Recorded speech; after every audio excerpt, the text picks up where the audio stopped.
nsaba Mukama asasire muzeeyi ebyamusobako kubanga tiyalina mukyala waaki wankalakkalira. Abakyala bonna be yafunanga bajjanga bamuba bubi bannange. Olaba n'abateeba yuya osanga buyayana bambi nga ne ku bakaddiye ekola bwetyo. Wali okola ki mu bandi y'omugwenzi? Nze nali mu instruments omukubi w'ebivuga. Najja takama kwata gita ntandika okusuna gita ntandika okufulowinga amaloboozi. Yali mugabi ng'afaayo nga bw'oli ennyimba ze bwe yaziyimbanga.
Ku MR Live oba ku Meetani Club Live kwe tuli gwe mwana Katonda ali atugoberera. Obulamu bugamba ki? Wasuza otya? Katonda akwagadde atya? Ku saidi yaffe kumutenda na ttendo jerere kubanga tuwadde ekirabo ky'obulamu. Kyekisinga buli kimu ebirala byonna ebikyaganye bijja kujja bw'oba n'obulamu ng'okyasobola okwewanirira okuyimirira ku bigere byo n'ebyolabanga ebizibu bijja kujja. Watali bulamu bikaluba ne bw'oba n'obuwumbi dinari dola paundi siringi nga akaunti yebooga nenga tewali bulamu byonna tebikola makulu. Nze nno nebaza Katonda olw'ekirabo ky'obulamu kyatuwadde. Nkwebalizaako naawe weewaawo atwagadde nnyo ekitenkanika. Amanya bampita Meetani Club Bongo Balwima Sam. Nsinzira wano ku MR Live okubatuukako wooli oba awo we muli naye wakati wa byonna era waggulu wa byonna nsinzira wano okubunya enjiri y'okwagala eyeetisa n'enjiri y'obwetoowaze okuzimba eggwanga lyaffe kinkakatako kyova buli kadde neta programs nga zino ku channel eno. Katonda bw'atuwa views kiba kisa kye naye ekisa kyasooka tukolera kiri kimu kyakutukkiriza ne tu-uploadinga video gye batukoze. Success already ebe erumye ku mmeeza yaffe. Views zijja kujja olulala naye katusooke tufe nnyo kuteeka ebigambo bino goobirabira. Mu myaka 20 ebyo bifunye ebbiri osanga birigwa ku muntu omutuufu gwe birikwatako olwo naye n'abiraba n'akyusiza ddala obulamu. Tutandika na VM okwesiima era bwe tuluma VM bweruma ku video zino fenno tusula tetwebase essanyu n'eddembe tuba tugamba nti weewaawo waliwo omuntu omwabirabye ne bikyusa obulamu bwe. Weewaawo gye baliko muzee kaliso embeera Mukama akoze bulungi. Weewaawo amanya Moses Jingo okuva mu project y'omugenzi Paul Kafeero. Yes. Nesimye nnyo kubanga ntambudde koko kugamba ntudde koko ne legend. Nange nsanyuse nnyo okuba nga nfunye omusajja ate munnamawulire omulungi okuba nga akyazaako wano. Ndi mugundiivu. Kubanga Katonda mulungi agatta ebintu byonna addira abaavu n'abatuuza n'abaki abalangira n'esiimi okutulako n'omulangira muzeeyi nange nze nesiimiso wali okola ki mu bandi y'omugenzi? nze nali mu instruments omukulu w'ebivuga. Yes. Wali okuba kivuga ki? Nali nkuba keyboard. Yeah. Ezo ennyimba ze twawuliranga boogere jangu nkutumeko wano n'omuŋambire nene ezo ng'oli ku keyboard okuba? Nga nkuba keyboard, yes. Nga bwe nalaga nti nja kukyusa nkwate mu lugendo okudda zizino zindeese era nvudde bukunja mu kyaggwe kinnyongera essanyu bannange nga mbasanze mu mbeera eno mwenu bannamoluyiba Mukama ebala tajja kukuuma enseeta waŋŋanya eno era bannange olaba n'abateeba yuya osanga buyayaana bambi nga ne kuba kaddi yekola bwetyo abantu abagwedde amaanyi agaziwo bafootolerawo kyokka tulabye bannange waliwo n'abafa enjala eyo mu bulumi obw'enjawulo nga namabujja obote ne bufa nga buteze engalo bambi anedda ddala nedda kitalo nnyo tulabye bannange ezo zemu ku nnyimba omugenzi Paul Kofero ze yafulumya. Oyo yali priest, yali nabbi. Yes. Era mu bannabbi abaliwo betwogerako mu byafaayo mu East Africa twogera ku ba priests ba Paul Kofero, Amani Basudde. Yes. Bangi. Omukulu gwe bayita Sebata yajja balijjidde abo priest abaliwo mu biro ebyo muzeeyi wakubanga keyboard ng'ogikuba ne mukerere n'amwenya era ogenda ku vidiyo oba ondaba eyo nga lwakuba sitwakolanga vidiyo ebiseera ebyo zino ng'eziriwo twakubanga stage twakubanga stage performances era batukwatanga era video ogenda ozetegereza tetwakolanga video nga tumaze kwetegeka twakolanga video nga tukola stage performance batukwatiranga video ezo muzeeyi waliwo akayimba omugenzi ke yayimba akayimba ako bali bakayita era kati ntangata olukoba lunjuyayuya mukasa gwe wali omanyi okupanga mukasa gwe wali omanyi okupanga oluyimba olwo yali true story oba? Yali true story kuba Kafero teyayimbanga kintu nga tekiri tulizo, yayimbanga ekintu nga kimukwatako. Yayimbanga era yatweteranga ennyimba nagamba kati njagala tukuba oluyimba luno. Era kyabanga kizibu nnyo Kafeero okuba oluyimba nga tamaze kufuna vision ya luyimba olwo okwolesebwa. Yamalanga najja takama kwata gita nokwata gita notandika okusuna gita notandika okufulowinga amaloboozi. Akayimba kano kayimba omukubi wa gita awo yali avudde mu kibiina kaliwa gwe wali omanyi okupanga. Waliwo Mukasa bali basoboganyemu so omugenzi bambi yafa n'okufa bali basoboganyemu nga bomanyi eri by'emirimu kati gagenze nga bera boolaba abayimbi eyawulaawo naddemu kibiki kati n'atuuka ekiseera n'awulira nga tewali mukubi wa gita gwasobola kubeera nga asobola okukola okubanjira.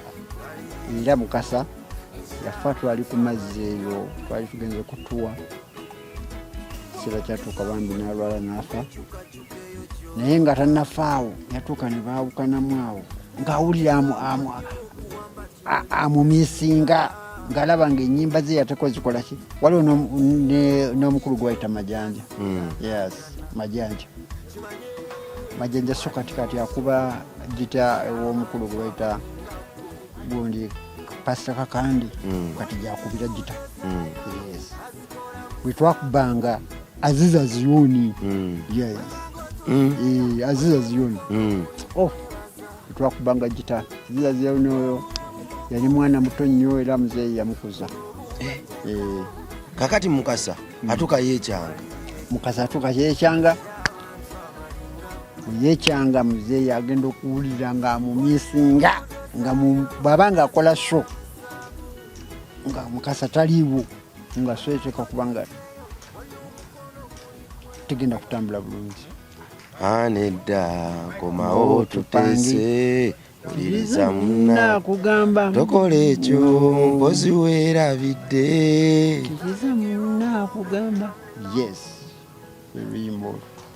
Mu mboozi eno rede tulabye point endala.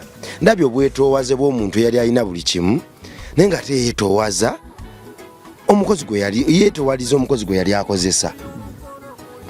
Obuno bwetoowaze mu bayimbi bonna nze mu bantu bennaakalaba mu nsi teri muntu yakyasinze kubeera mwetoowaze ng'oggyeko Yesu Kristo. Nga Pawulo ng'oggyeko Yesu Kristo yali mugabi ng'afaayo nga bw'oli ennyimba ze bwe yaziyimbanga yali akolera ddala ennyimba kyezoogera kye yakolanga. Era yajjayo bangi abayimbi abamutuukako mu sizoni eyo teri muyimbi yatuuka Paulo Kafeero n'atamuyimusa. Nze omugenzi mutambudde naye mukubye ensi mukubye amawanga mubulidde enjiri kubanga Paulo Kafeero teyayimba ali mubulizi wa njiri. Era nze njagala okuddamu okugamba bannayuganda n'ensi yonna nti njagala tuteeketeeke pulogulaamu okwogera ku byafaayo bya Paulo Kafeero.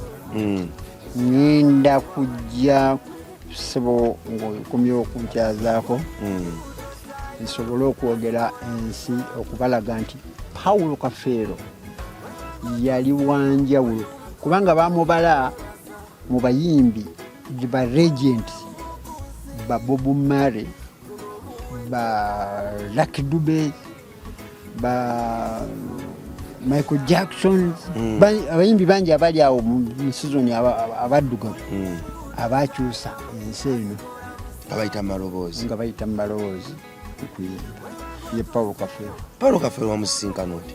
Paulo Kafeero namusinkana 12 nange nali artist nga maze okuva mu Kasengejja kubanga benafuna training mu kuba ebivuga nali nkuba gita ya rhythm ate nembeera keyboardist. Waliwo n'omugenzi bamita Alex yafana okufa betwasunanga gita, omulala bamita Majanja, waliwo omulala bamita Kizito Misambwa. Yes yakaba nnyo era omulaba mu video ya Kafeero nga akaba nnyo yali akuba besi gita nga Kafeero ng'afudde. Tukwatagana ne Aziza Zion ate Aziza Zion yali junior nga muto nnyo. Yes netandika okujja nga tuzimba kulaba ku gita singers. Yali 12 naye ngene mabega twajja nga tutambula jukira yatambuliranga mu bibiina ebyenjawulo mu Makula avaayo mu Makula ebibiina byali bingi awo byajjanga bitambula mu Makula gita singers. Waliwo ekibiina ekirala bali kati awo Masias Walukaga ajja mu bagita Kampala Music Stars. Kati abayimbi bangi awo abaaliwo awo twajja nga twali batuulu. Waliwo ebibiina bingi awo mukumenyamenya kiki ekyakusikiriza ng'okwegatta ku mugenzi n'otegatta ku bibiina birala? Kafeero yakuba oluyimba lwe bayita muvubuka munnange. Olwo oluyimba lwakyusa abantu bangi kubanga ebiseera entalo zaali zaakaggwa. Jjukira twakulira mu ntalo mu bulwadde bwa HIV. Kati nga Kafeero ajja ayimba ennyimba yali nabbi w'abavubuka ekiseera ekyo ng'abavubuka batambulira ku biragalalagala okozesa emyenge ebikibiki nga bambi basulako streets bangi era abavubuka baafa nnyo kati ffe bwe twajjira kubanga naye mwe yali Kafeero yali street children yali street kid era bw'olaba ebyafaayo bye saagala nnyo gendayo omuzeeyi naŋŋanga biki byonna n'ensi ebimanyi nti yajja yeekuza yajja akula okuva mu myaka egyo emito kati najja ng'atugjayo n'atuwanga ennyimba ezo ezatuzangamu amaanyi mububuka munnange oteeka okukola bwoti lwe lumu ku nnyimba ezandeeta lwakusikiza kanneegatte ku mukulu ono luyimba lwankola bulungi nnyo lwankulaakulanya nange nenkulakulanya bannange nga tuyita mu kuba ebivuga ne performance ze twajja nga tukola weewaawo embeera z'omugenzi mu kibiina zaali zabwetoowaze ate ng'oggyeko embeera ze kuba omuntu asobola okuba nga mwetoowaze naye ng'ebimufuluma mu mbeera ze eza bulijjo si bya muntu omwetoowaze embeera ze zaali zitya biki bye yali atera okunyumya mu mbeera ze ez'obulijjo yali mukubi wa lwali yali mujerezi yali musaazisaazi yali musajja musirifu nnyo oba embeera ze zaali zitya n'abantu Kafeero yali musajja omunyumya yali musajja eyakunyumizanga olugero n'otalutegeera n'omubuuza kati muzeeyi kino kyoyogedde bakiyita batya alina oluyimba lwe yakuba ensi bwetyo oluyimba olwo lwafulumira ku alubamu eyo oluyimba olwo abantu abasinga balugoberera nnyo ensi bwetyo nga bwe nalaga nti nja kukyusa kwatemu lugendo okudda zizino zindeese era nvudde bukunja mu kyaggwe kinyongera essanyu bannange nga mbasanze mu mbeera eno kwenda ensi etungula ng'obwato mukama yebala atakyakuma ensinga etawanganya eno era mpaawo wali ddembe wano olaba n'obutoyi buya osanga buyayaana bambi nga ne kuba kaddiye okola bwetyo abantu abaggwedde amaanyi abagizi kugamba ng'owulira ayimba oluyimba yafanga ku bakadde Pawulo yazimba ebintu bingi era kyobalaba nti ekereziya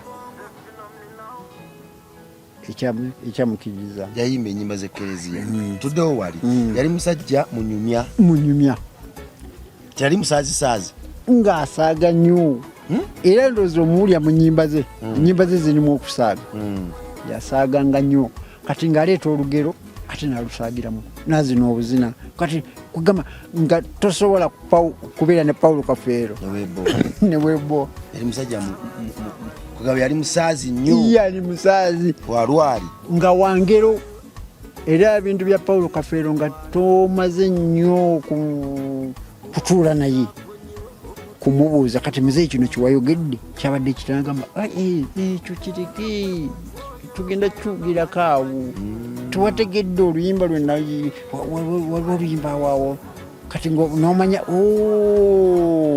meseji yakikoze eki yagiyisiza wano era Pawulo okuyimba okunyiiga ng'akwata ki bw'asanyuka akwata gita okaaba gita nyiiga gita tondo waddemu gita bw'atyo bwe yayanukulanga ensi era bwe yakuba oluyimba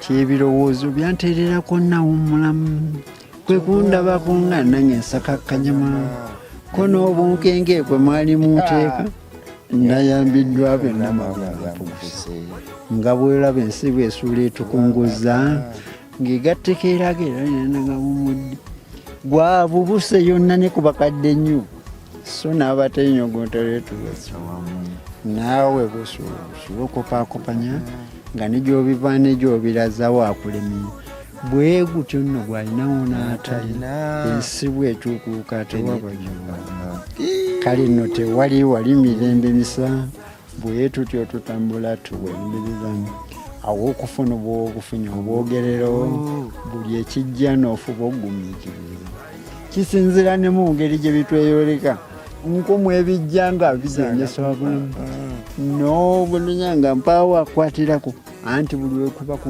byomwalowooza bibye nafunye essanyu engeri zo zasabako bye neeyagaliza ebimu nabyesonyiye kazibe ensimbi nga zinasombera agazibu mbeera omwafu nga nebaka mbeera omwafu nga nebaka ebintu ebyo bwaba biyimba ebiseera ebisinga oba obiwulira miningi yaabyo ekubawala naye omala bibaamu noga akasajja kano kaali kalanzi kayimbi yayimba Kafeero yayimba ebintu byonna nabimalayo teri muyimbi asobola kuddamu kuyimba luyimba lwonna Kafeero yayimba byonna yabiyimba nabimalayo yayimba buli kimu yakiyimba bwebeera bayibuli yagiyimba yagisoma nagimalayo yonna yonna kati Kafeero inaafuuka bayibuli yayimba omukwano yayimba eddiini yayimba walombezayo okufa yayimba okwagala yayimba okukyawa buli kimu kati teri muyimbi okuggyako ng'akoppye ate mu Kafeero byeyayimba teri muyimbi wakadongo kamu asobola kuddamu era Kafeero bwe yafa kadongo kamu nakola nasidika era mukama waffe Masias Walukaga yasigaddewo ng'akutte ebendera ne Mr.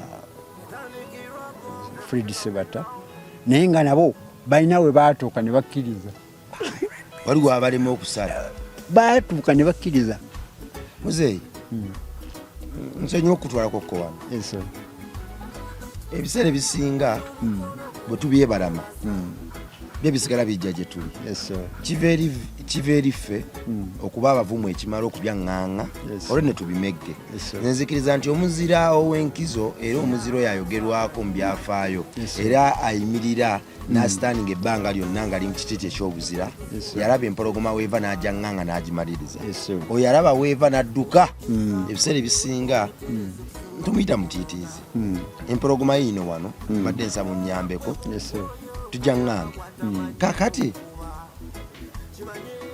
famire ya Kafeero abaana ba Kafeero Mr. Paul Kafeero bwe yali akyaliwo enkolagana ye ne famire ye abakyala abaganzi n'abaana yali etya oba ebyo yabirekanga wabbali wa mirimu temwabimanyako era Paulo yayimba ennyimba kubanga obubaka bwa Paulo Kafeero bwonna yabufulumizanga mu ki ekyali ekintu kyange oluyimbo nakuba Bladina yes era Kafeero teyalina ebintu by'amaka ge teyabiteeka nnyo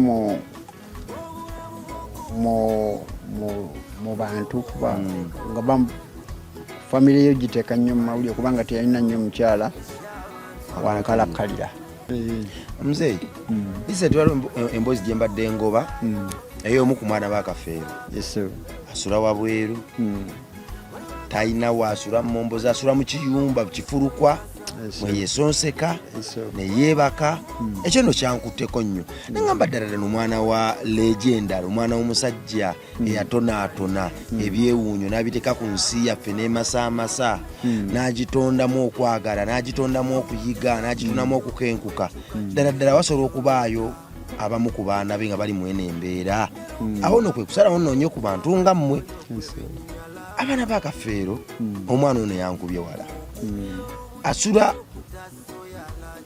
oba ekifulukwa kyandibanga kirungi engeri gyasulamu yaneewuunyisa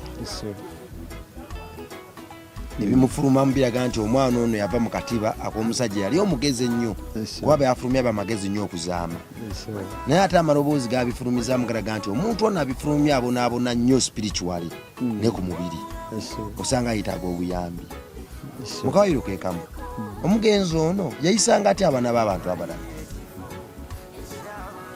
omugenzi Paul Kafeero yasomesa abaana bangi abamu bali mu ma offices tulabako Balamu Minisita Balamu Kafeero yasomesa Minisita Balamu oyo yali era bugenda mu video ya Dipo Nazigala twagikolera Masindi mu Livera ojja mulaba nga atudde naye bw'ati oyo Balamu yali promota abamu ku baana Kafeero bye yakuza bangi baba Ronald Mayinja bangi mu bayimbi bona Eagles yonna Kafeero nga buli bw'omutuukako bw'oti ovaawo omaze okufuna kyoyagala.